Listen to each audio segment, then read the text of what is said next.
You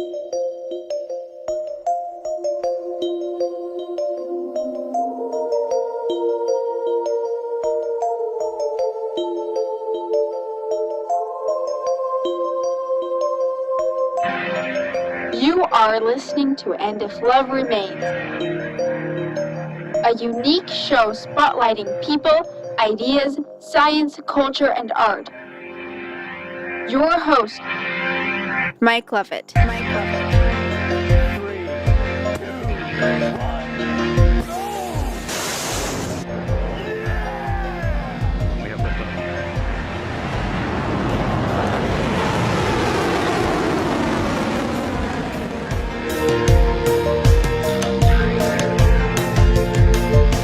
Rachel. Yes, you are listening to that great podcast in the sky.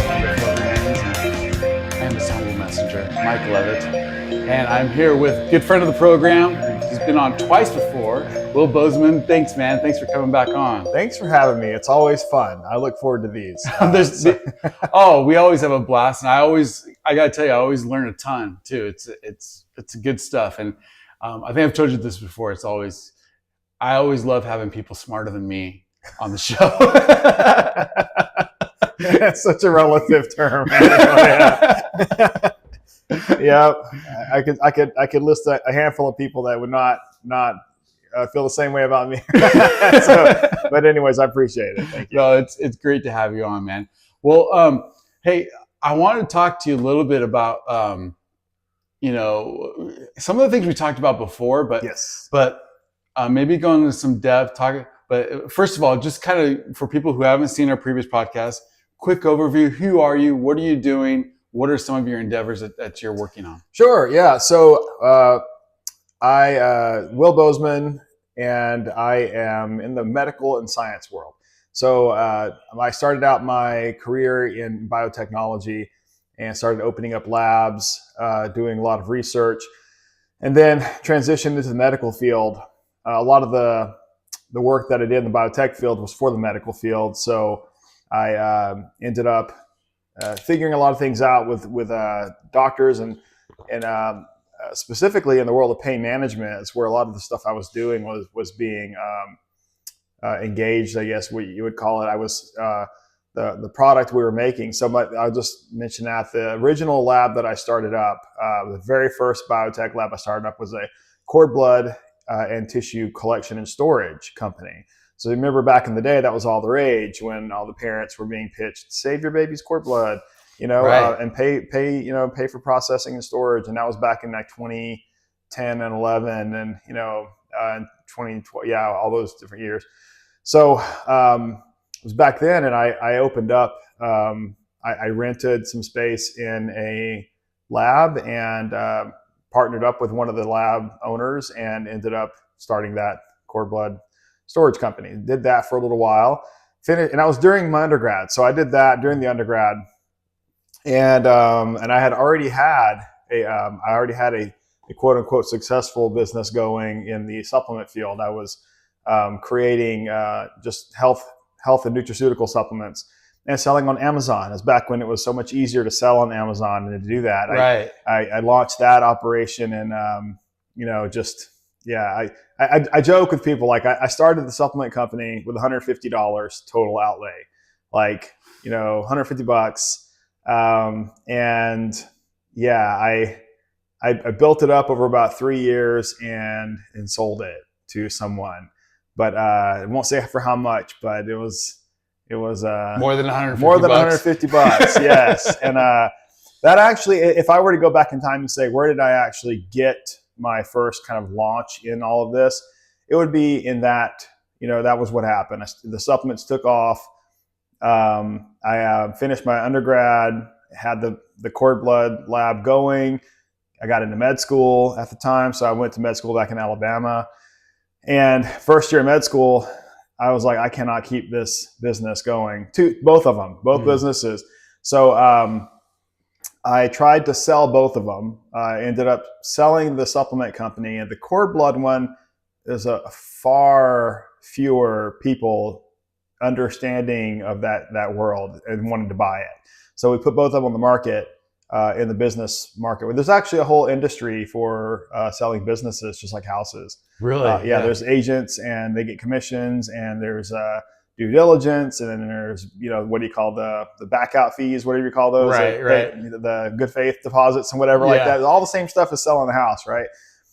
So put both on the market, got interested takers for both, sold the supplement company. And the cord blood one, the guy that wanted to buy it was right on the edge of signing. And he was just all like, he backed out saying, you know what, I just don't know if I'd be able to make it more successful, because he's like, I just don't know this industry. Right. And I was like, totally get it. I ended up using it as leverage for a better operation later. So I held on to it for a little longer. Yeah. I joke with people about that because, I could have sold it and made a little bit of money. I could have just lowered the offer and said, here you go, just take it. Right. And go. He probably would have done it. I think that's what he's fishing for, was a better deal. I was like, okay, that's fine. If you don't want it, you don't want it. I'll just keep it going. They were suffering. It was med school, first year med school. Everything was falling. I mean, like, seriously, I would get home at the end of the day and I'd have like 20 things to do for business from both those companies. Right. And I was still behind 20 hours of studying, and by the way, I was, either way. So, going forward, 2 years into med school, I, had an offer from one of my colleagues, I would say an old colleague friend out in Arizona. So come out here and build, if you will build the lab for us, and we're going to build a stem cell manufacturing, stem cell production lab out here in Arizona. So I thought, you know what, because I already started a lab, I was their first pick. We had a degree in biotech, started a lab and run it already.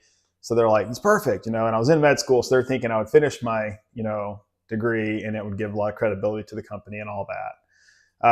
So I'm like, okay. So I took a year leave from med school, and I was happy to do that because at the end of year 2, we were taking step 1 boards. Okay. And so like everyone was gray and gaunt and sick and tired. Right. No one was happy, and they were studying constantly for boards.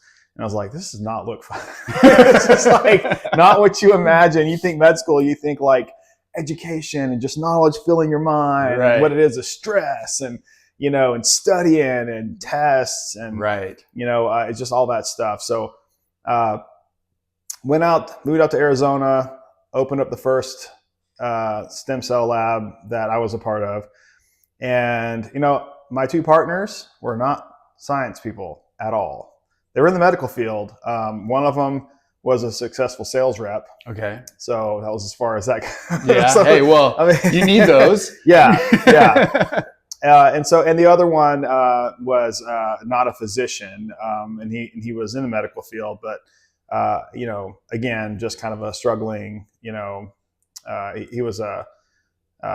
He was, I don't want to say, in case he ever watches this, I don't want to demean him too much, but he was no help. Okay, gotcha. he was, because he's a nice guy. But you know how people are so nice, and he wanted it so much, but he was absolutely zero help in anything. I mean, like, so, but between the two, those are my 2 partners. And so they brought me in as a partner, a third partner in the company. And so, came out here, built it up, and struggled for the first 6 months. But here's what we did though. So it was going to cost a ton of money to open the lab. Mm-hmm. So what I did was I leveraged my cord blood company and said, hey, I have someone who can do this for us, and he owes me. So I'm going to make a phone call.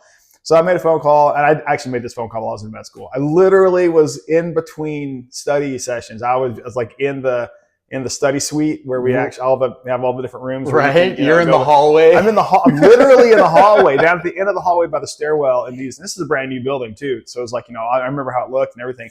Having these conversations, staring down this corridor of all the study rooms and seeing students popping in and out and whatever else. And I'm on the phone talking about stem cell labs. It's back in 2014. It was 2014 is when I was doing all this, and so they none of my colleagues they had no clue what anything was. I mean, like what a stem cell was. I mean, biotech was still barely integrated into medical back then. It was so funny. The MCAT had a whole biotech section. Okay. And what I was hearing from a lot of the test prep people, this was the first year they had a whole section on biotech. Oh, wow. The one that I was in. And I completely aced that section. I mean, every single question was all like, oh yeah. Right. I was like, I did this in first year biotech. I was like, whatever, you know. And so anyways, I know I aced that one. And then all the biotech stuff in med school, they tried to integrate a little bit into it. And I would just it was funny because I would just know things that the other students just didn't know. Yeah. Like just simple things. Quick. Just again, I know I'm totally rambling. No, it's okay. It's okay. I'll rein you in. But quick, give us a quick definition of biotech. What does that mean? When you say that, I mean, I think, people think they know what that means, but What does that mean?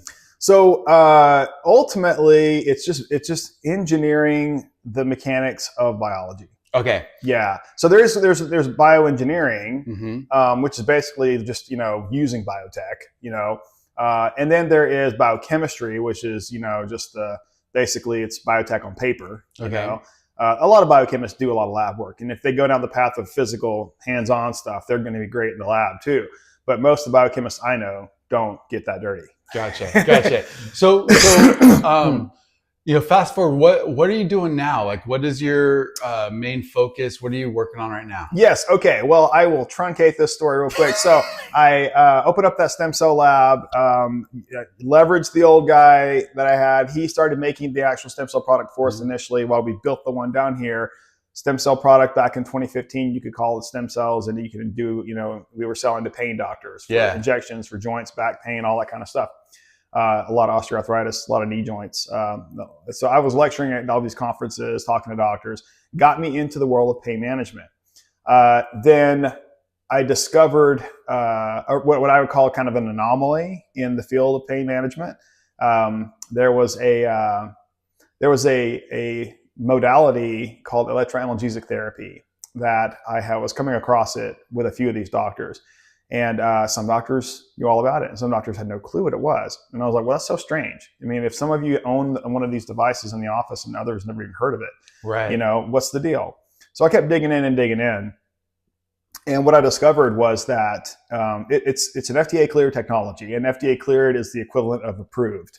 So in the drug world, you have things that are approved, and they're approved for the very specific, indication of use, right? Well, devices are cleared. Okay. So you have a wider range of uses, potential capabilities. Okay. And because of that, they're just cleared, right? But they go through a lot of these devices will go through the same. I guess theoretically, because they're not for like internal use. It's not like something, the things that you'd apply to the body or use on the body, but it's not necessarily going to affect organs and stuff like that. So a good example would be if you have a medication or an injection for osteoarthritis of the knee, then it will be approved. You go through trials, right? And after the FDA trials, you'll be approved for treatment of osteoarthritis in the knee, and that's what it's approved for. And now anything else you do with this is considered off-label, right? Okay. The doctor can use it for 20 other things and it's off-label use, but it's still quote unquote an approved, whatever it is. For a medical device, like an electrical device, to get an approval, you'd have to go through the exact same trial, right? And only treat the one thing. Okay. So you can have this electroanalgesic device be approved for osteoarthritis in the knee. Right. And you will have spent all this time and money to do that trial and prove it. I'm pointing to my knee. You probably can't see it. But you couldn't use it on your elbow. But then it wouldn't be approved for the other stuff everywhere else. Yeah. And so then you would have trouble getting reimbursement for using it everywhere else, potentially. Gotcha. So you could just get it cleared. And then the FDA will allow you to use it for any use within the parameters. And this kind of blows me away a little bit, because as you're talking about this, I'm thinking about how much the FDA, the government, is involved as far as because so much of our medical system is derived through insurance companies and through Medicaid, Medicare, things like that. So therefore, it's I mean, obviously there's legal issues, but as far as using a device, somebody could create a device and just use it. You know what I mean? Yeah. But the problem then is, again, how do you receive money for it when every single it's kind of built into our American DNA that everything has to go through insurance now. I think that's a major issue. I can tell you some pretty cool stories about that too. I bet you can. So, just a quick note, it was in 2015 through 17, the stem cell thing, did all that. And I sold that company. I sold my ownership in that company, started a new one, doing a different product that I thought was more compliant. And then ended up opening a whole different company doing pain management. Right. And that's what I've been doing ever since. And I still do that now. And that's got a whole path on its own I could talk about. But you're right. I have been down the path of, I've owned or been a part owner of 20 something different medical offices over the last 10 years, and done these programs and all this other stuff. I could talk about this for hours and hours, but yeah, people are kind of ingrained. Insurance does a really good job of, if you want to, a really negative word would be brainwashing you, but they have a really good way of convincing you that, what the benefit you get is a benefit. Right. And it's not just a fallacy benefit where it's really not that beneficial. I kind of joke with people. I was like, well, it's a covered benefit in air quotes, but I've seen doctors who are like saying, yeah, they say they cover it, but the reimbursement is that they'll say that they'll cover it. I've seen this before. Here's an item on the list. The doctor is showing me this. It says, yes, this service is a covered benefit. And the patient is being told this when they buy their insurance. Right. And then it says patient copay for this service. Maximum amount allowed by the insurer is $40 for this one item. And the copay for it with the patient for this one item could be anywhere. In this particular case, it was $39. So the patient literally is paying $39 out of pocket as a copay. Right. And insurance is reimbursing $1. And they are calling it a covered benefit. So this is the part that and that's just one example. There's a billion things in the. Well, I think insurance becomes a misnomer. Like, it's not insurance anymore. It's prepaid medical or something. I don't know what it is. So now I could go down the path of this, and I don't know how political you get in your, you know what? I try to speak the truth. Okay, so let me just speak a pretty blatant truth here that people just don't really think about. It's only insurance if you're depending on probability and statistics of an event potentially occurring. It's not insurance if the event has already occurred or is assured to occur, right? Or if the event has already occurred, not assured to occur, because life insurance is an assurance, right? It will for sure happen at some point. But it's still insurance. You're mitigating costs based on age and exactly. So it still qualifies as insurance because they're still using actuarial tables to determine how soon someone might die. Right. So it's still insurance. So that's proper insurance. Car insurance is proper insurance. You may get in a wreck. Right. But it doesn't cover oil changes. It doesn't cover tire. Doesn't cover oil changes. Doesn't cover tire rotations or new tires. It also, you cannot buy car insurance after you get a wreck. That's right. Right. So what happens if the government came out and said you must allow someone to buy car insurance after they get in a wreck? Well, then people would never pay for car insurance. They would only get car insurance after they got in a wreck. Why would they ever pay for car insurance ahead of time if they could just buy it afterwards? So this is what happened with, with the Affordable Care Plan. This was, and I wrote a paper on this once. The demise, the full true downfall of Affordable Care Plan was the requirement to allow someone to come in and buy insurance having already had the chronic illness. Right. I'm all like, so people could simply not pay for insurance. And then when they do get sick, then I can go buy insurance on the plan. Right. Or on the net, whatever the network is. What do you call that? I forget, the consumer exchange. The exchange. There you go. Yeah. Right. So now you can go buy insurance on the exchange. And if you can't afford your premium, the government will cover the premium for you. Still running it through a commercial system. Right. But now the taxpayers are covering commercial. Right. But now but if you can't afford it, the government will cover it for you. Now the taxpayers are paying for your insurance. The biggest misunderstanding is the difference between insurance and healthcare. Yeah. Insurance is not healthcare. and healthcare is not insurance, right? You can offer someone healthcare, and that's great. But if you offer them insurance, you have not offered them healthcare. You've offered them insurance, Right. right? It's a completely, and people they interchange those two terms. But either way, if someone were able to wait until they got sick and then buy insurance, which is exactly what the Affordable Care Plan required, then people would simply wait until they got sick. That's right. So then comes in the mandate that all healthy people must participate, and that's what actually triggered all of the outcry. And that's that part got rejected, and then all the judges and people got involved, and they said, no, you can't force someone to participate in a commercial cycle. Now, I don't want, again, this goes into the mentality and the concept that was driving all of this, mm-hmm. which is actually the underlying current of insurance, which is socialism. That's the word, and that's right. That's a political buzzword. I mean, you say that and everybody says much stuff, but if you are looking at the fundamental nature of insurance, everyone pays in, and some people benefit and use it, but everyone who pays in is not always benefiting. Right.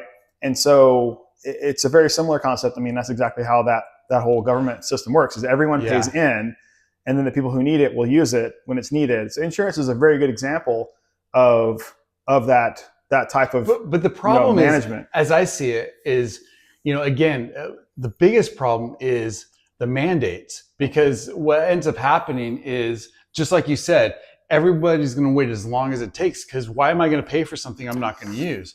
Where if we had a free market system, a true free market system, not only would you have a multitude of options, you would have many companies competing for your business. And I think this is the most important thing, because the key has always been, how do you get young people incentivized who aren't going to be sick, likely, to use health insurance? And the only way to do it is to make it cheap enough where it makes sense for them to do it. Yep. But you add on all these other things that, you have to have you have to include all these things that a young person likely isn't going to use. When I was have you ever been broke enough to not be able to afford health insurance? Like when you're a brand new kid starting out, you don't have if you're an hourly worker and you have kind of a low paying job, and then health insurance is even just a few $100s a month, right? $300 a month. It might as well be $1 million. And I've heard people say you can't afford not to, and I'm all like, no, it's you literally can't afford to. Like, right. I don't know how to like the little it's a cute axiom or whatever. You can't afford not to have it. And I was all like, that is the dumbest thing I've ever heard. If you don't have $300, you can't pay $300 for premium. Well, and if I'm a 22-year-old man who's healthy, I'm likely not going to, why do you need it? I could probably heal from a broken ankle in 6 weeks without even going and seeing a doctor. Like when you're young, you recover, you do well. You're not likely going to get sick. Why am I going to pay $300 a month? But if that insurance was $35 a month, maybe so. Maybe it's worth the risk. And it's going to cover anything over $5,000 or something like that. All of a sudden, okay, now I can see. Well, now it's worth the risk. The risk benefit, and also you get a whole bunch more people in. But the problem is when you start saying, no, you have to cover doctor visits. No, you have to cover this. You have to cover all these things. It becomes like the cost becomes. So and again, then again, like you said, when the government, try to make people, they subsidize it, so then you have to do it. Yeah. Now old people are paying for young people to have insurance, and it's bass backwards. Yeah, when you do have, this is again when I was actually fairly young when they had the mandate was coming out, and that you had to have insurance, and there was all these rules, and of course insurance agents were eating that up. You have to have it everywhere. They were basically forcing commission sales because they could just scare you into thinking you had to have insurance or you were going to get fined. Fact. And I was like, oh, I remember that. I remember when they were trying to scare me into thinking that if I don't have insurance, I'm gonna, well, they didn't say anything. They were like, all the bad things will happen to you. And I'm all like, okay, whatever. Well, then could you cut a check for me to cover my insurance premium, please? Because I make hardly any money at all here. And I was at the time, I think, a student, and I was just like pretty much broke. Yeah. And I was like, okay, I get it. It's great. But, again, in real life, I don't have the money to pay for this, especially when the premiums kept going up. And affordable care, that is the funny term about it, is that everything got more expensive. Right. So how in the world is it affordable? It's only affordable for certain people who couldn't, afford anyway. But one of the papers I wrote in my doctorate program, which, by the way, I don't know if I told you this, like, since we did the last podcast, I got my doctorate degree. So my PhD completed. Congratulations, Dr. Will. Thank you. Yes. And that's why I got to be real careful what I say now, right? Before I can say anything I want before, but now it's like, now it's legit. Dr. Bozeman says crazy, insane thing, right? And I'm like, okay, yeah. So I got to be real careful, but congratulations. That's awesome. Appreciate it. Thanks. But, and it's just funny because I went to med school but did not actually become a doctor then. Waited 7 years later, 8 years later, ended up getting a PhD instead. But that being said, I did study this health insurance issue back then, and that's what I nailed down on was, the biggest issue is that people can buy in after they're sick, and it's a law that they have to. And I was like, so what really should happen here is you should keep insurance, and keep it based off of a risk profile, an actuary table, the same way insurance works for all the other categories. And then if you are already sick, you don't participate in insurance anymore because you're already sick. Right. Right. Now you just go to a health care pool of people where literally it would be cheaper for the government to cut a check to just cover their care rather than to cut a check for them to cover premium for a commercial insurance to cover their care. Right. Because a commercial insurance is only going to do that if the premium is high enough to off-cut. Right. Then their cronies don't get the. Well, so that's the part that I can't really I can't find that and put it in a paper. Right. But I can put it in the paper. But I'll say it. You can say it. but I can show you that the ability to allow someone to come in after they have a chronic illness is not insurance anymore. Yeah. Right. That's the definition of insurance, is that it's potentially going to happen. It's insurance against an unknown. Well, if it's a known, then it's no longer insurance. Right. It's just an event. It happened. You now have a chronic illness that's ongoing, or, whatever the terrible thing is. Right. And it's going to cost X amount of dollars. And you should not really, at that point, you shouldn't even be participating if you don't already have insurance. So here's what's funny is that the insurance company would like to be able to dismiss someone like that after, but if you've been paying for insurance, you paid for that privilege. You paid for the privilege of being covered in the event that you do get sick. That's why the premium is set the way it is. That's why the risk profile is set the way it is for your age and the whole demographic thing, your age and whatever, and your premium's this much, right? And also including the number of people in the pool, right? So all those factors go into it. But if you get sick, they still pay for it. Yeah. And that comes out of their required, insurance is required to maintain a certain amount of actual, cushion money to cover illness. Of course, yeah. Right. And so it's that's all happening. But if you're already sick, then you defeat all of that, all of that calculation, all of that, everything is completely out the window. It's mute. Because you're already sick. Right. Right. And so if you bought insurance, you're not buying insurance at all. You're just buying coverage. Right. And again, if everyone did that, no one would pay for insurance till they actually needed it, and it wouldn't be insurance. It would just be it would, quote unquote, I don't even know a good way to say it. It would be the equivalent of super discounted healthcare, because you'd still be able to pay a monthly premium, and then with the expectation that your illness is going to cost $50,000 a year. Right. But you can get away with having it covered with a premium that would probably cost you $2,000 a month. Right. But you can't afford it. So the government will step in and cover that for you with the Affordable Care Plan. So taxpayers are picking up that dime, right? Or paying that difference if you can't afford it. You see those commercials of people, I got insurance for $35 a month. I got insurance for less than $100 a month on the Affordable Health Care Plan, on the exchange. I'm like, what you're telling me is that your $1,000 a month premium is subsidized by tax dollars, and you only have to pay $35 a month. Congratulations to you, right? But everyone else is paying the difference. So, which unfortunately leads to a single payer plan. That's the you take that to its logical conclusion. It cuts out eventually. Other than in name only, it cuts out the insurance companies, and it becomes a 100% government program, right? Because that's who's funding it. No matter whether it says Aetna or Blue Cross on the label. It's the U.S.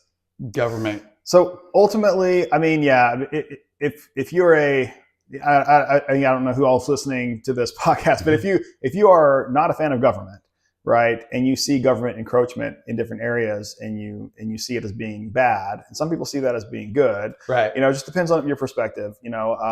It's again, I'm gonna speak for the purity of heart of the business people. That they are going to do the right thing, and they sometimes will only do it if the government makes them, right? So I believe you do need someone to at least protect, right? That's, if you ever look at it, what are that's the two main mandates of the government when it comes to it's to prevent fraud and protect the citizens, right? So basically to keep you from being, and they do such a wonderful job. I'm sorry, I'm a jerk. I admit that. Okay. I'm the guy. So I mean, no, it's fine. But so they're as trying your to, local voluntarist. There you go. Yes. So that's ultimately one of the roles there. So when they step into worlds like insurance and healthcare and whatever, and they, government stepping in.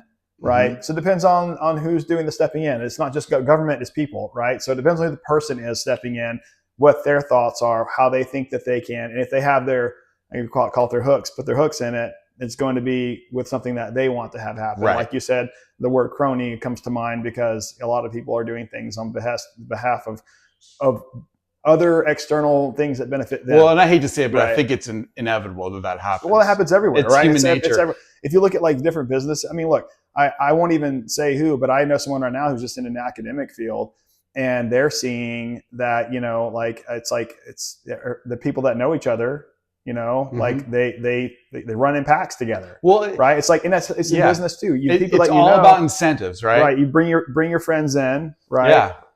And you benefit them. And then because you brought them in, they have an allegiance to you, right? I mean, you have a right to surround yourself with the people that you would like to work with. I mean, everybody's got that right to choose who they want to spend their time with, right? So you absolutely can figure out who. But again, especially in the business world, and that can channel down into cronyism, where you only have people that you bring in who will worship you, honor you, support you, lie for you, cheat for you, steal for you, right? You know what I mean? So like, as soon as you do have that kind of position over someone and you got 100 of those people, right? I mean, so like... Well, but the problem to me is that, and the difference between any kind of private entity or private association and the government is the government has the force of mandate. So that's it, right? I'm actually, anybody who knows me knows that I despise opt-out programs because I'm like, they should all be opt-in programs. All of them. You should be required to convince me to do whatever this thing is and not force me to take an action against my will to opt out of this thing. Like that to me is government overstep, even at the local level. Yeah. Like even like the town that I live in, like, no, you should not have an opt-out option for some sort of garbage recycling system. It's not recycle. I'm trying to think of, like, there was this thing once that was all like, we're going to implement this new thing. If you don't want to do it, you have to opt out. Go here, fill out the thing to opt out. I'm like, that's garbage, right? You're making everybody do something that they don't necessarily want to have to do, only because you have the ability to make a mandate because you're the government. Right. So what you should do is try and convince everybody to opt in to whatever that thing is. And the only people who will do it are the ones who want to do it. Right. If you're letting us opt out, you should just let people opt in instead. And that should be how all those things work. Well, because then again, it becomes to like, voluntary associations. Like, if I wanted to do business with you, you can convince me that it's a good thing for me to do. And I think it's a good idea. And we can have a mutual association together. And at any time I have the option to pull out. And that's the problem is that, if you don't have the option to pull out, then you're not free by definition. You're not free. Yeah. So like going back to the single payer healthcare, and there's other things I could go further into that, but there's a great book. I can't think of the name of the book, but Dr. Selvoy Fillerup. I believe he lives in Colorado. I've known him I haven't talked to him for years, but I've known him for 10 years or more now. But he wrote a book on healthcare systems from around the world. and he reviewed and documented healthcare systems in like dozens and dozens of countries. And basically, he determined that regardless of whether it's a private pay or whether it's a private or commercial or it's a government-run program, single-payer healthcare systems 100% fail their citizens, right? And there are some countries that don't have a government healthcare program; they just have a private pay program. But 100% of the people in the country are on a private pay system, and the government just pays them, but like kind of like Affordable Care, right? Like we're not going to offer direct payment to, like we're not going to have a Medicare system in this country, but we will just pay the premium to a commercial plan. That's kind of what some of these countries do. And so that's a single payer now. Everyone is on the same health plan. Right. And it's terrible. Even though it's commercial, it's still terrible. Or everyone is on a government health plan by force. Right. No commercial available. And it's terrible. Yep. It's like the only countries that have good healthcare have dual coverage. It's a dual system. And I used to tell people, I was like, anytime you hear someone chanting the line like too much, it's because they're going against what's the establishment, It's like if someone's just vehemently single payer healthcare, that's the phrase, I'm like, okay, well then what's the opposite of why you're saying that? Like why is single payer such a big deal to you? Well, that's an avenue of control. Whoever is in control of the single health payer, whoever's in control of that single payer health plan is in control of all healthcare, right? And anybody who's familiar with economics, understands the idea of the tragedy of the commons, right? Where the park, that supposedly everybody's supposed to take care of, nobody ends up taking care of it, and that's what, when you have any kind of program like that, it becomes corrupt and it becomes dilapidated and becomes. And I think one of the tragedies in our healthcare system that I'm seeing right now, and you can correct me if I'm wrong about this, but I think one of the great tragedies is that doctors don't have individual autonomy anymore. They're employees of insurance companies or employees of major companies that are largely beholden to the government. So I could tell you. So yeah, I have lots of opinions and thoughts on this too. And again, I don't know who all is watching. So be careful. But I'll say this though. Okay, so I explained this to people a few times, and it just makes sense. Like, so here's my opinion on health insurance. There's a bunch of things they need to do, but my opinion is there should not be a for-profit health insurance company. Okay. Like, they should all be what's called a mutual company, where 100% of the profits are actually retained for the benefit of the members. Okay. Right? Which means that Blue Cross could not have a $400 billion profit margin. Right. Right? So if you are paying insurance for the benefit of your own health, and the promise is that if you pay into this pool, you will access the benefits of health insurance, right? Then because of that very promise, that very relationship, it should be offered at the very best possible ratio of return, right? So ultimately, for that to happen, the concept of an insurance company creating a profit margin creates, like, you are paying for the profit margin. Is that similar to some of these? I've seen some of these groups out now that are like group paying, a health share, health share kind of stuff. So health share, effectively a health share. They're granted a license to bypass insurance. They become like an insurance. They're not insurance. They can't even use the same terms. They can't use deductible and copays, and they have to use share. You have to share pay and whatever. Right. It's like they can't use the right terms because they're not insurance. And so there's a lot of, some people think those are risky. I've seen a couple of them collapse.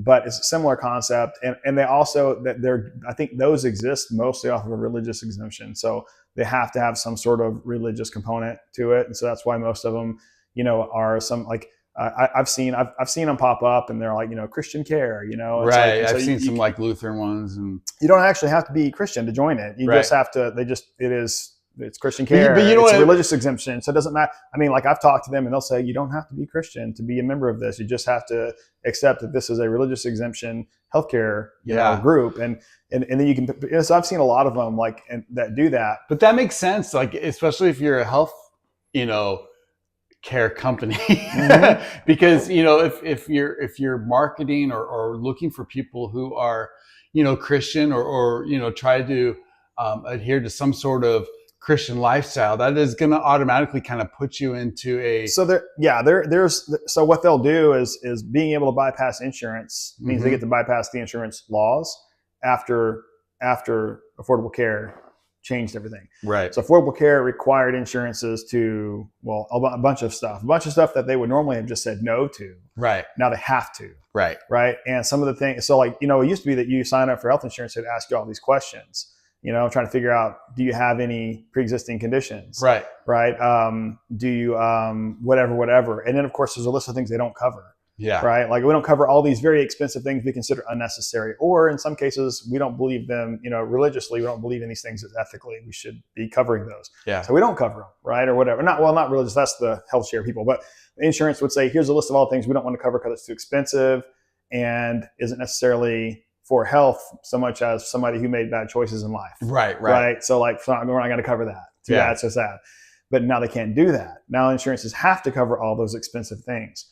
And they have to cover it even after you have those things, right? So not only are they, it's a double whammy of, not only do they have to cover them, they have to cover them if you sign up even after you already have the problem, right?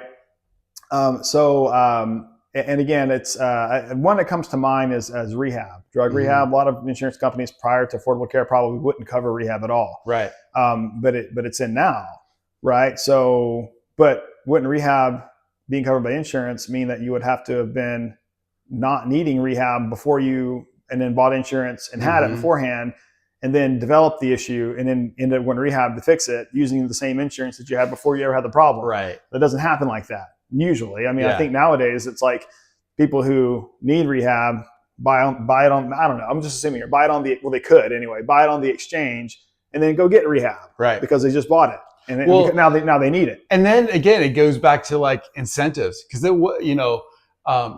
all of a sudden now rehab centers, they're just like college, their tuition, their price is going to increase. Well, it's not going to give you as many options of like, let's say I have, a problem, but I don't have the money to go to, just some high end place. So I go to a place that's still going to help me, right, but at a lower cost. Then I have options. Now, since everything's covered through insurance, I don't have those options. And again, it becomes the incentive becomes wrong. So here, you're right. You heard of Grant Cardone, maybe the real estate and money guy. I like his books. I used to listen to those. He's fun. He's got good stories and stuff. But one of his stories is he went to rehab, and he's very aware of how this works. He's like, the day you run out, the day the insurance stops paying, you're cured. Yeah, it's a miracle. It's like he say in his book, he's like, you're cured. You're back out on the street. Well, and of course, one of the doctors, one of his books, he said one of the doctors told him, I'll see you next year.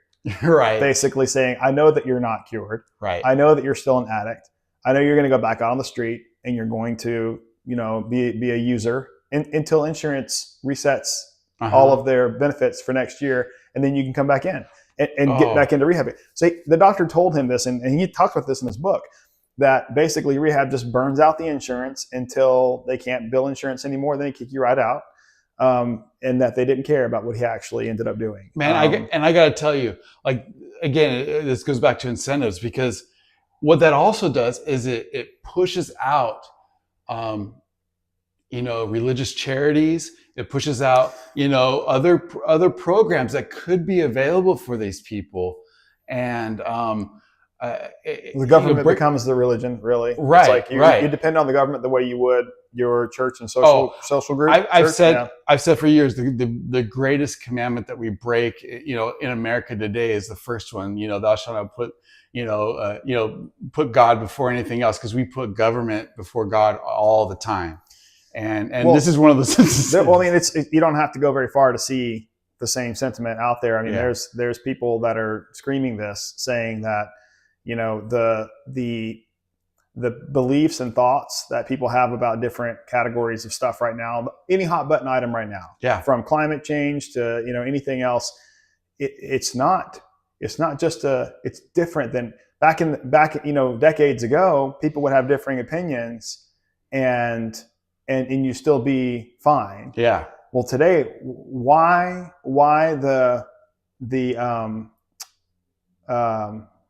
polarity between the two? Why is it that someone is so fervently angry that the other person disagrees with them? Right. And someone, there's been, not just someone, a lot of people have said it's because it's a religion. Yep. This thought about this thing is it's not just a political thought. It's a religious belief. Yeah. And what you're attacking their religion. Now think about back in the day when you attack someone's religion. Oh, that's a religious war, right? Right? Like you don't convert to their side because they attacked you. You entrench yourself deeper and deeper and deeper. You can't logically convince someone to change their religion. A man convinced against his will is of the same opinion still. Yeah, exactly. You can't. So if you're going to fight somebody, if you're in a political arena right now, largely what you're doing is fighting someone's religious belief. Right. Regardless of whatever the thing is, it's still a conviction, a belief rather than a political thought or idea. So you're fighting their religion. So they fight back from a religious fervor. Yeah. Right.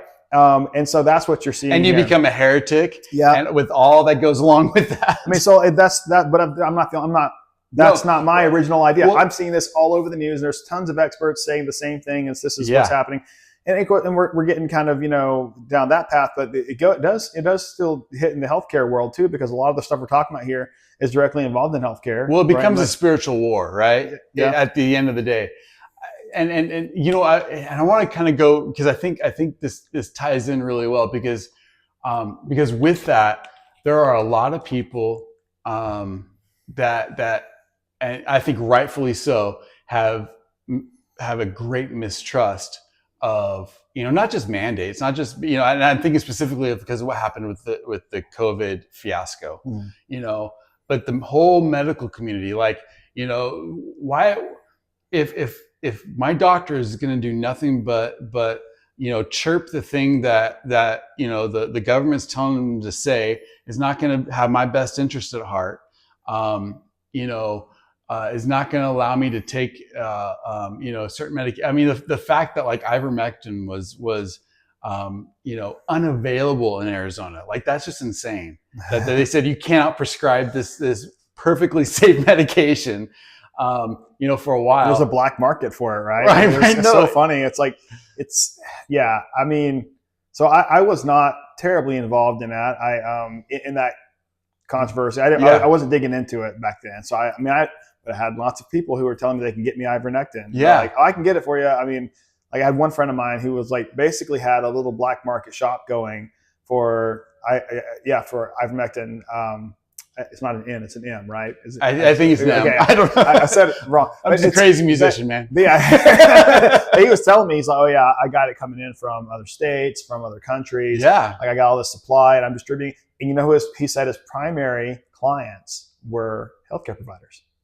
Totally makes sense. Like he was selling it to like, naturopaths, chiropractors, nurse practitioners, anybody who was operating outside of the insurance world, really. Right. He was selling it to all of them, or he was involved in those. I don't know how much he sold. I don't know. It's like he was just me talking to him, right? I didn't see what he was doing, but it was just him telling me about it. But he basically built up this, effectively what I think is basically a black market channel for ivermectin because you couldn't get it anywhere for a while. And everybody was saying that if you were taking it or if you were giving it to someone, that you were going to be in trouble for it. So everybody just hid it. Everybody just got quiet, so it's funny because one of I won't name names here on this one, but there was a doctor who had observed with his patients that if he gave them it was vitamin D and zinc. He's like, if you just dose up on vitamin D and zinc, that even if you get COVID, like are we even allowed to say that anymore? COVID? But like, even if you get COVID, the symptoms are so reduced that it wouldn't really bother you. So dose up on vitamin D and zinc. And he was promoting this, and he was having all of his patients, dose up on vitamin D and zinc. And he was documenting that they had significantly reduced symptoms to the point where it was basically a cold. Right. But he was promoting that that's what could happen if you just dose up on these two supplements. Right. And of course, he got, this is actually this is what I was told by one of his coworkers, colleagues, someone who's working with him. that he got sued by some agency of the government for a gigantic amount of money, like $500 million or something like that. Got sued. And of course, like he didn't actually do, the suit didn't process. So they dropped it after a while because they couldn't prove they just used it to shut him up. Right. Just here's a suit and everything you say now is going to make it worse for you. Right. And then they dropped the suit later. He countersued and they settled for an undisclosed amount of money with tax dollars. They settled with tax dollars. So that whoever the idiots were that were thinking it's a great idea to go out and sue all these doctors for talking. Yeah. Now they're using tax dollars to settle the lawsuits that counter back. But I don't know how many of those actually happen. Well, and I guarantee those people still have jobs. They're not in jail. There's no consequences for any of those people. All the people just paid for that, right? Settle these lawsuits, right? But this guy made a bunch of money from settling that lawsuit. And now he's advancing in the medical field, and he's opening up new businesses and companies, probably using all that money as investment money to get. I mean, he's still going. It's just funny how the attempt to try and control everyone resulted in just a whole bunch of backlash. Which again, that's the consequence. That's what happens. As Princess Leia once said, the tighter you squeeze your fist, the more systems will fall through your fingers. So I will say this: my kids had not seen. They'd seen clips and pieces of Star Wars, and I was like, guys. And every time I say this, if we're gonna watch a movie together, I'm like, let's watch Star Wars. No, they don't want Star Wars, right? Because it's just this, dad's sci-fi movie or whatever. I was like, nope, we are watching Star Wars, and they're like, so hooked. They're like, that's so cool. Oh my gosh, so they're even little kids. Oh yeah, and they are so excited about all of the stuff going on, and it's just the original one, the first one, right? Yeah. Even just R2D2 and them in the very beginning dodging all the lasers. Like, they barely hit him. They didn't hit him. They're so always right there. They're like, this is why the movie's This is cool. Why it's a classic. This is why when you see it, you're like, when you're a kid, you're like, no, he's going to get hit. No, he's not going to get hit. Right. And then there's Leia, and then there's Darth Vader. And then of course it's the first time you see him use the Force, you're like, it's like, so anyways, thanks for bringing that up. That's no problem. That's great. Well, I think what I wanted to ask you about in regards to that is because of all this mistrust, people, and I see this everywhere where people, including myself, we're trying to think, more proactively. Like, I don't want to see a doctor because I don't trust what he's going to say to me. I don't want to go to the hospital because I don't necessarily, I know they could fix my broken arm, but that, I don't trust what they're going to say about a disease or anything so how, and so because of that, there's, there's a whole longevity movement that's going on and people are, I think, legitimately trying to get healthier, not just to, escape the health system, but. Good comments. I'll say comment number one. You need to think of health insurance as sick insurance, right? That's a good point. Health is the wrong word. Yeah. Right?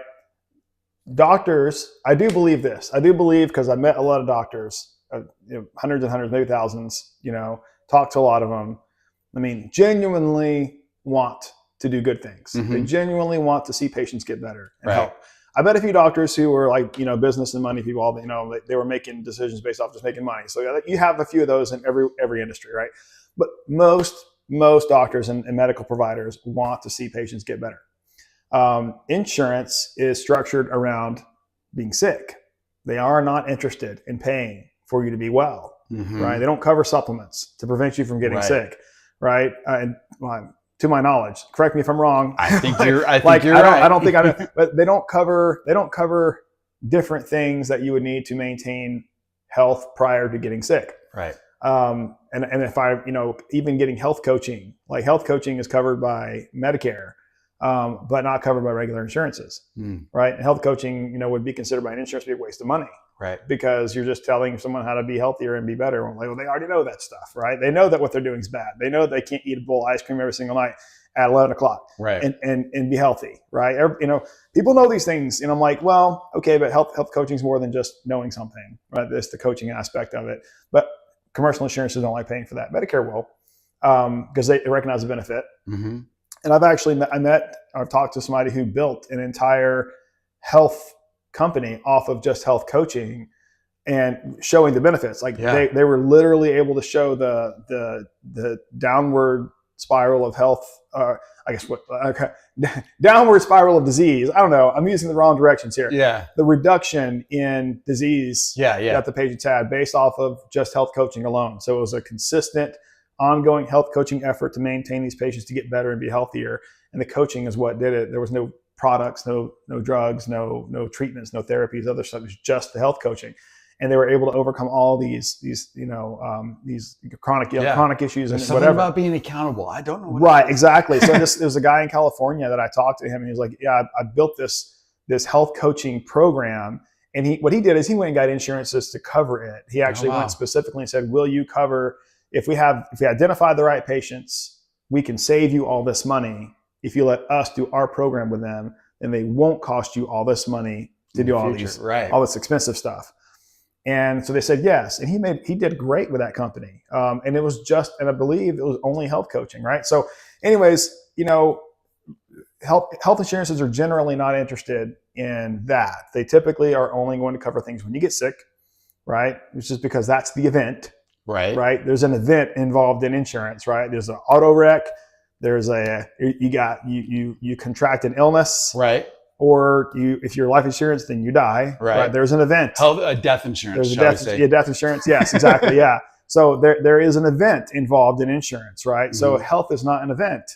So they don't have a way to really factor that in. So how much do you spend on health, right? Right. So anyways, that being said, that's the first thing people should think about is their insurance is probably not going to assist them in being healthy so much as they are going to assist them when they actually have an event occur, right?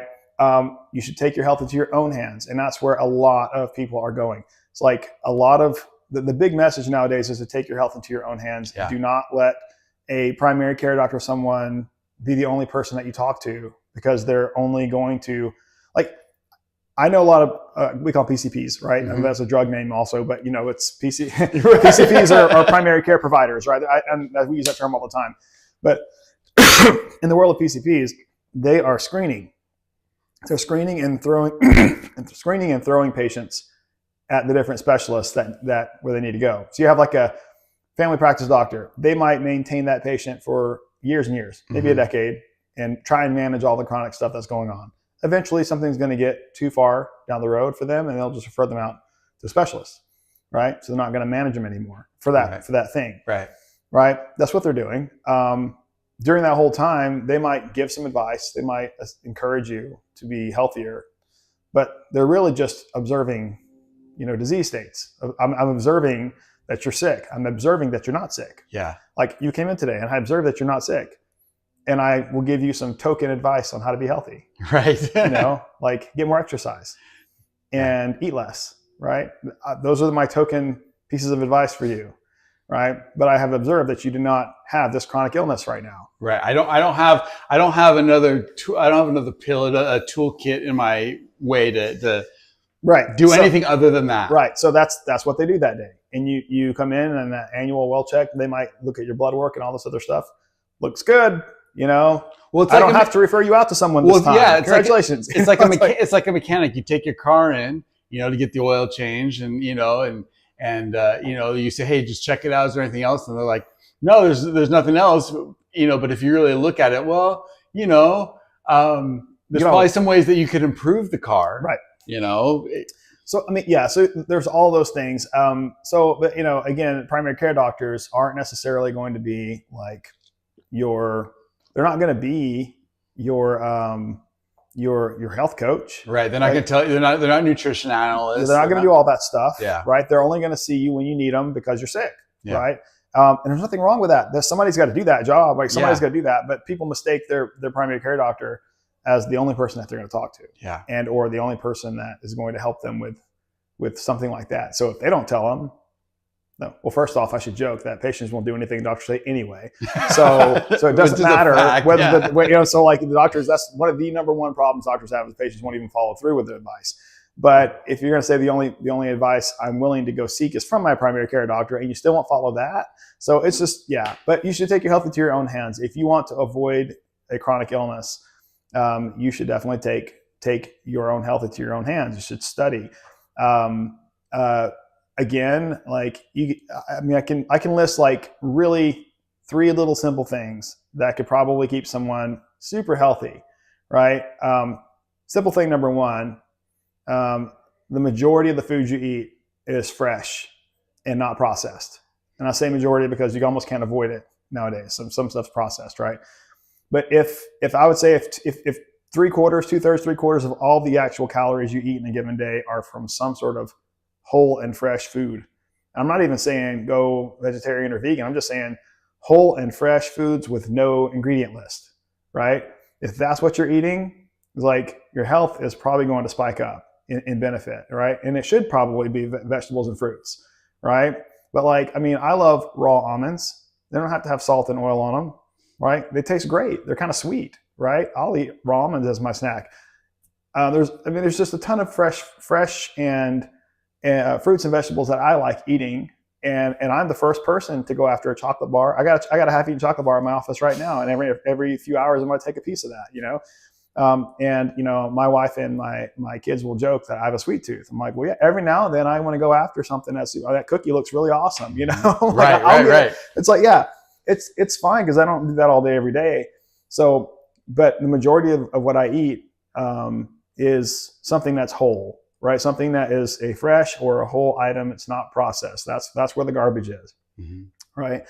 So avoid the processed foods. Eat whole stuff. Right. And the second one is you got to get out and get some exercise. Right. And it's as simple as just walking. Yeah. Right. And everybody has heard this a million times. If you can't walk, then I know somebody who couldn't walk very well, cycling or just stationary bike. Something where you're moving, you need to get your blood pumping, right?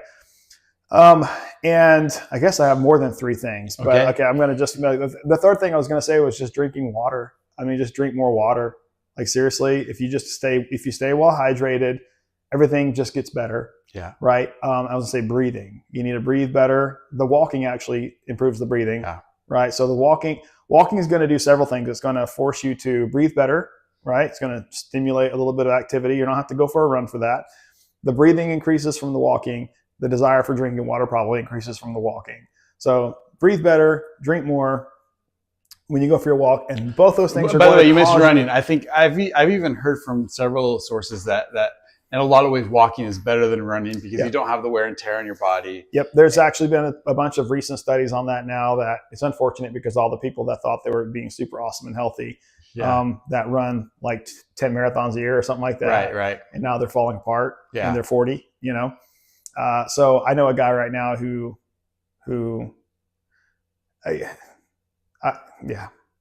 he probably looks 75. Yeah. And he's younger than me. And it's because he is a long distance runner and he did ultra marathons. Right. He did like 100 milers. Yeah. Right. And now he walks with a limp. I don't think he runs anymore either. And I think he's maybe 40, right? Wow. And he walks and looks and acts like he's 75. He's also only like 90 pounds of a person. He's very small, right? You have to be that small to be able to run that much. Yep. But his hobby was long distance running. And his whole life, he thought that he was healthy. Right? Well, and you could say the same thing on the other end of the spectrum with, like power lifters and, bodybuilders and things like that. Like there's a price to be paid for taking that toll. And especially if you're not sleeping well, So the walking, the water, and the breathing are all going to help you sleep amazingly well, right? Sleeping is a big one. I have lots of things that I could promote here that, my current company does.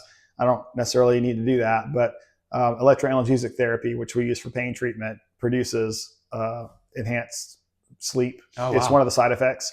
So like my wife actually wears a Garmin watch religiously for like the last 6 or 8 years. She's worn it like every single day. When we met, we only been married for 2 years.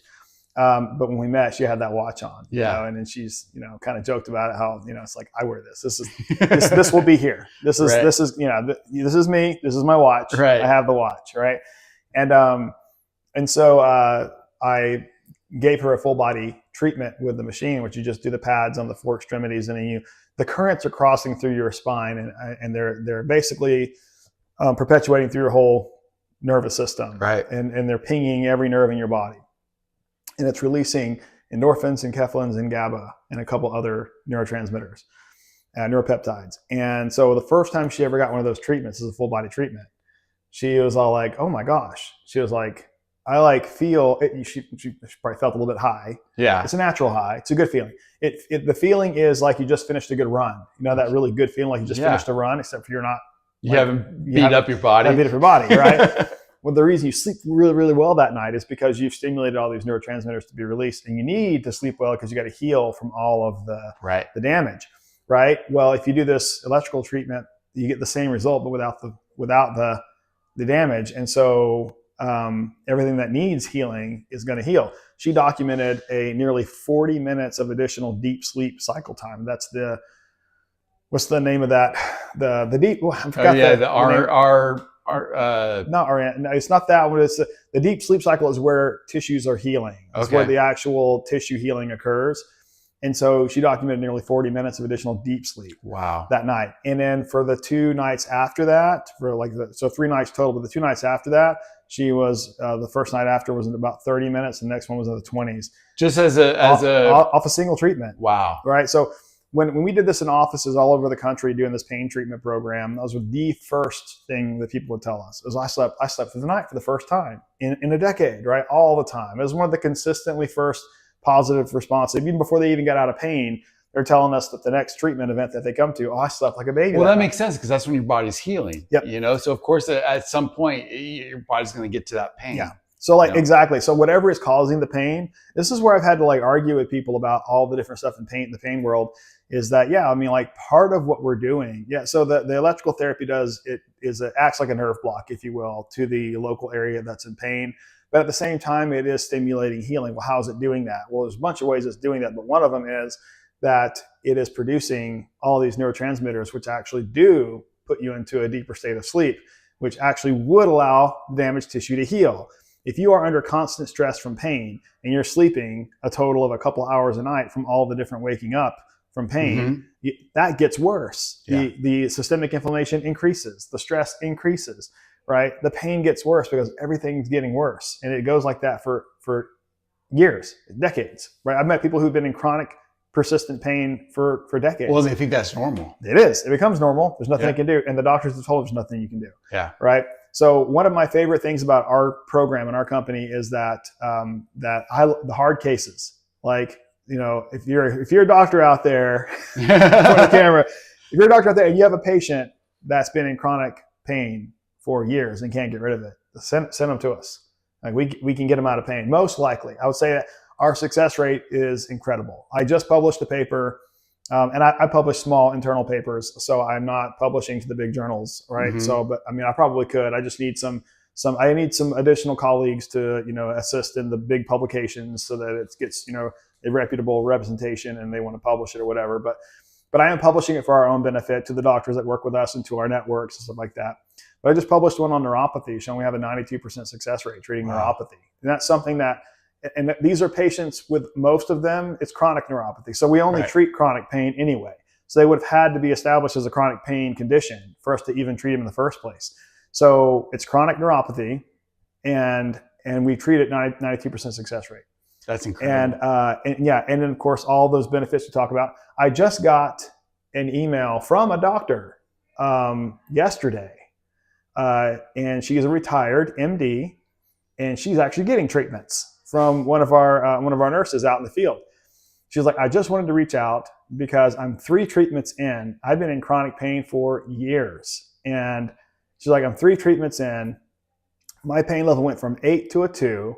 Wow. She was like, after 3 treatments, she's like, my mental clarity is back. She's like, I can think again. She's like, I can actually get around. I can talk to people. I can walk. I'm better. She's like, I'm better. I'm out of pain and I'm better. She's like, all around, I'm better. This is an MD, a retired doctor. And she was like, what can I do to help? I just wanted to sing the praises of the nurse first off, because without her, I wouldn't have even tried it because she wouldn't have believed it. Right. She's a doctor. She knows everything, right? Right. Doctors know everything. She wouldn't have even done it had she not been convinced to do it by a nurse who knew her personally. right? But if I just told her about it myself, she wouldn't have believed it at all, right? Because she'd never seen it before. And I was telling you back in 2017, when I first started coming across this therapy, I didn't understand why some doctors had never heard of it and some doctors that did hear of it didn't use it. Yeah. And I'm like, well, why not? The thing that I heard from them was we save it for last. And I'm like, well, well, you got to tell me what that means. What does that mean? Even back then I was asking the question, right? And I was like, well, what do you mean save it for last? Well, conventional, interventional pain management is procedures, steroid injections in the spine, ganglion blocks in the spine, right? Joint injections. It's either going to be steroid injections for pain, or it's going to be hyaluronic acid injections for joints, like in the knees. Yeah. But the only reason they put HA in your knees is because Medicare will pay for that one, but they won't pay for it in other joints. So they pay for it in the knees. So everyone gets HA in the knees because the doctors can do that one, and insurances will cover it too. And then, but steroids across the board, they get paid for doing steroid injections across the board. In the world of stem cells and regenerative medicine, you got a whole field of doctors trying to push that whole envelope of stuff, but it's not covered yet. So all that stuff's very expensive. It's all out of pocket, and it's great. But all that seems very, invasive versus what you're doing. It seems like why don't you start there? Yeah, look, my whole mantra has been like, this should be the first step in pain management. Yeah, like we should be doing the first step. So the doctors they would say, well, we'd run the course with interventional procedures, we'd run the course with medications, and if those things don't work or they stop working, we know we can do the electrical treatments. Yeah. Why wouldn't you start with the electrical treatments, right?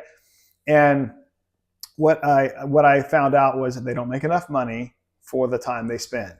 Mm-hmm. Right? You need about an hour for a treatment, and so you're not going to have enough time to do so the amount that a doctor gets reimbursed for that, there's a bunch of reasons. I talk about this all the time. There's reasons why a doctor won't do it. One, pain doctor is prioritizing interventional procedures. That's number one. Right? That's where they make their money. If they want to pay the bills, which they do have to pay the bills, they need to rotate patients through and do spinal injections that pay them over $1,000 a pop. That's what they need to do. They'll make good money and they can pay the bills to keep the lights on, right? They don't have space in their office. If you want to have a patient sit in your office twice a week for an hour, and that's one patient, and you only make so much from it, like you got to buy the equipment, you got to have the space, you got to have the staff, right? And you only make so much, right? It's not that profitable for them. So so why bother, right? They have the machine, but they don't even use it, right? And their office is not set up for that, because you can't just have a patient occupy a whole exam room, right? Yeah, for an hour, right? It just doesn't work that way, right? Primary care doesn't work. They do not do this. They rotate patients every 5 to 10 minutes, right? And they have 20 exam rooms, so they can bust through all of them in an hour, right? Yep. That's how they make their money. They make money off of a $60 to $75 quick visit, bill insurance, $60-$70 times 10 per hour, $700 an hour. That's how they make their money, or whatever it is. Yeah, that's it. That's how they do it. And they actually calculate this. And when Medicare makes, or any of these insurances make a adjustment by $1, right? That's a big deal to them. Yeah, that's dropping it so that's a problem for primary care. So they're not set up for this either, because they don't have the space, the room, the staff, and the money to buy the equipment, right? So that's the other issue. So and I've seen this for years. This is being a problem. This is why it hasn't gotten out and about. So the name for the program is called neurofunctional pain management. That's what I named it that back in 2018. That is what it's called. It's a combination of high pulse electrical therapy. It's electroanalgesic therapy specifically. And an IV therapy, it's a nutritional IV, just vitamins, minerals, and then health coaching. Those three things combined, right? And it's an 8-week program, right? So you do this for 8 weeks, get out of chronic pain, and it will typically last anywhere from 4 to 6 months. So you're looking at, you're continually out of pain after being treated. You don't have to keep doing this. 8 weeks of treatment, 4 to 6 months of ongoing pain relief before it might start coming back, which in the world of chronic pain is incredible. Yeah. Like, it is unheard of. Like, most of these doctors doing spinal injections, they'll do that steroid injection, and it'll work for, the first one works great. It'll work for X number of months, maybe hopefully 6 months. And then you're back in, you got to do another one. Efficacy tanks, goes down, right? It starts going down. And then after a few years, they're worthless. Right. And what they have proven is that ongoing routine steroid injections deteriorate the nerves and the tissues so much over the course of years. Well, you're looking at a replacement. You're gonna end up having a surgery. Yeah. That's what it is. So like ultimately they are doing a high dollar procedure that drives the patient to a higher dollar procedure. Right. That's what happens. It's not going the other direction, right? And that's why a lot of them start out with medications. The pain is managed by medications until those wear off, right? Typically in the primary care setting, a lot of times. I joke, but I was like, internal med offices manage more pain patients than pain doctors, right? Yeah. They don't go to pain doctors. They manage them on meds until the meds run out. And then they send them to pain doctors, and then they go into that. So it just goes down the road, more and more stuff, more and more expense. And we get those, I call them the hard luck cases. They've done everything. They've already gone to the end of that path. Right. The end of that path might result in ineligibility for any additional stuff. You can't do any more surgeries. You can't do any more steroid injections. You're done. Yeah. Go home. That's the end of it. There's nothing else. I mean, there is an end to that process. People don't know this, but the end of that process is all the surgeries are exhausted, all the injections are exhausted, and the patient's still in pain. Yeah. And sometimes worse off. And what are they? And there's nothing for them. And then the patients will dose up on all the over-the-counters. Right. And then they become addicted. All the NSAIDs and aspirins and Tylenols to a dangerous level. Yep. Right. That happens. And then, of course, the hardest part the part that is sad for me is when someone is in chronic pain. So they don't want to get on opiates, right? Doctors were doing that in the past. The part of the opiate fuel was chronic pain issues from actual injuries, right? So started out with an actual injury, get on opiate, and now you're addicted. So now, for the last 10 years now, they've been trying to not prescribe opiates. Maybe say the last 5 years, really. They got away from it when it started becoming a big issue. But now you can't even hardly get an opiate, prescription, and it's going to be a 7-day cycle. Sometimes it's a 3-day cycle. I don't know if you've seen that, but they shortened the amount of time you're allowed to have it. So it's going to be a pill, empty pill bottle, a pill bottle that's got 3 or 4 pills in it, and you have to go in every single time to get the next 2 or 3 pills, for every 3 days in a row. But so anyways, it's so hard to do opiates now, so they don't want to put patients on it. And so they will keep them on all these other meds and just up the dose until the dose level exceeds where they can't do it anymore. And it's not opiates. The next step would be to go to opiates. If after all that stuff is over, they might actually get you on opiates, right? But that's the end. Yeah. That's the end. That's the path to the end, because they know that I've talked to doctors. They know how that goes. You start out with the very, very weakest, lowest dose. And within 10 years, you're on the hardest thing they can offer you. Right. Within less than that. Within 5 years, might be on the hardest thing they can offer you. So I'm like, but then again, I'm like, then why would I even get any pushback on our program from any doctor? Well, it's because the incentives are wrong. Right. Well, but if I'm offering this program, right, and my company's offering it, my nurses can go to the treatment, why would any doctor ever say no to this? Ever. And some of them don't. I mean, some of them are all about this, and some of them are like, that's they're like, let me tell you what real pain management is. I got this big old needle, right, and I'm really good with it. And I can get it right in between the vertebrae into the right spot. Done. Yeah. The procedure was a success, but the patient died. But the procedure was a success. Right. And so that's kind of how it works. It's like, I could do this all day. And insurance is throwing them $1,000 every time they do it. So that's the incentive. Well, I could talk forever, man. Well, there's so much. I mean, a lot of this we weren't even planning on talking about. So I'm excited to have you on again to talk about other things. But I just want to finish up real quick. Just let people know how they can get a hold of you if they want more information. Sure. Just give us your. So if you our pain treatment program is it's called neurofunctional pain management, and if you Google that, you'll find us. I own that term and I own that world. So you'll find me there. The company that you can use to search for us is called relative.com. It's relatyv.com. It's like a little cool tech spelling of that. And we have a mobile treatment operation. So now what we do is we only do this, and we don't even do this in doctors' offices anymore. I took it out of the offices for a bunch of reasons. That's the next visit. I'll tell you why I took it out of the offices. That'd be good. Right. But took it out of the offices. Now it's a mobile nurse team, and they go out and treat the patients in the patient's home. And they'll do the whole 8-week program that way. Okay. So that's the mobile program. If you have someone that you want for yourself, or someone that who needs this, more than happy to just go to you can submit the info on our site, get insurance checked. We do insurance. Everything we do is insurance reimbursed. As much as we just talked about insurance being terrible, Medicare and commercial insurances do cover this. But the degree of the commercial side is always a dice roll, because even though they say they cover it, they may have restrictions on what all they can let the patient do it all. Right. And I've seen this happen a dozen times where they say, well, yeah, we cover that. That's great. You will cover these codes and this work for the treatment of pain. Oh yeah, absolutely. But that patient, no, not that one. That particular patient has already spent too much this year, and we won't let them engage in any additional spendage. They won't say those words, but we've seen 2 patients with the exact same plans, and this one's allowed to move forward and this one's not, and it's like, this is the only reason why. It's because this one spent too much already. And so those are different in commercial insurances. Most commercial insurances are fine. It's only the select few that are problems, but everything that we do is a covered benefit, a covered therapy. Okay. So just submit the info. We'll do the check, see how it looks, see what the coverage looks like.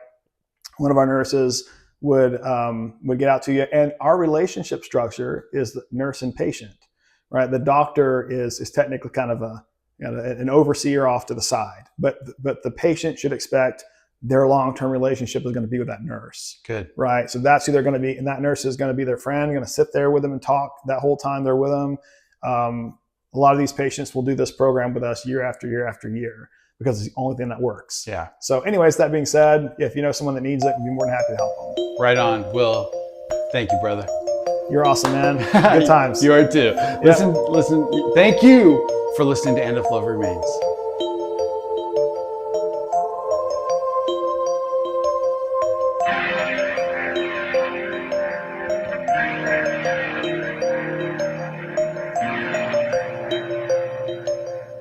Mike is gone.